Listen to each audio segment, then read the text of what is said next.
Greetings everyone, and welcome back to our Standing Watch program. We are broadcasting today from the Chatsworth Estate in Great Britain, where we are keeping what we will call the Feast of Tabernacles, something which the world has totally lost sight of, and you might not have heard of the Feast of Tabernacles either.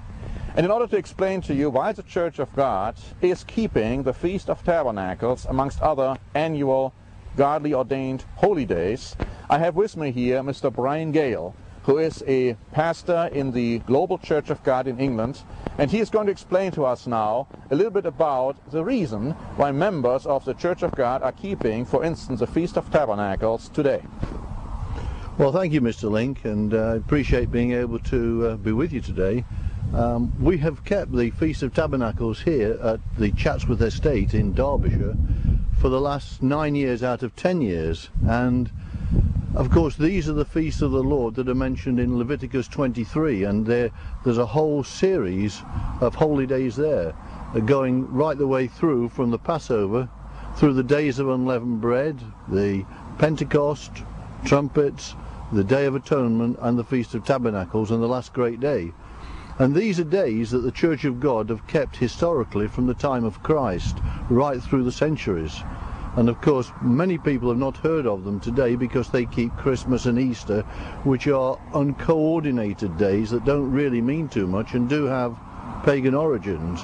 But the Church of God, and here the Global Church of God, have been at this particular feast site now for many years. We meet to keep the feast days that God has ordained, and we are privileged to do that. And these feast days show the plan of God, and I think we have a booklet on that could be helpful to people. But it's a privilege to come to a place like this, because the Feast of Tabernacles represents the future coming kingdom of God, the millennial rule of Christ, and this is a really truly millennial site. So to clarify, Mr. Gale, then the Feast of Tabernacles is not just a Jewish holy day or holiday, but it is something which true Christians, early Christians, including Jesus Christ, have kept.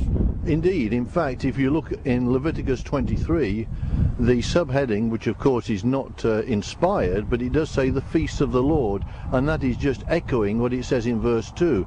God says, these are my feasts. He doesn't say they're Jewish feasts. He doesn't say they're feasts of anyone else. They are my feasts. They are God's feasts. And I think the world at large has missed that.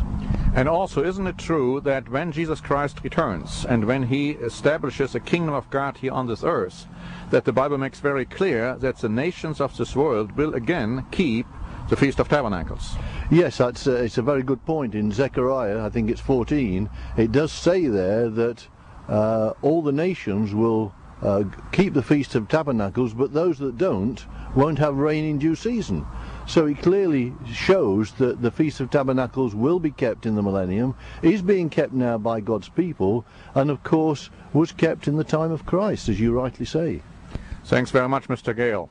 And you probably have never heard of the Feast of Tabernacles and the other annual holy days. In order to help you to understand what the Bible actually says about those days, we have prepared a booklet. As Mr. Gale pointed out, it is called God's Commanded Holy Days. Now, if you want to understand and hear more about it, just ask for a free copy of our booklet on God's Commanded Holy Days.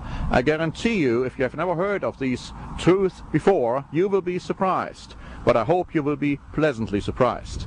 Thanks very much for watching, and until next time, this is Norbert Link.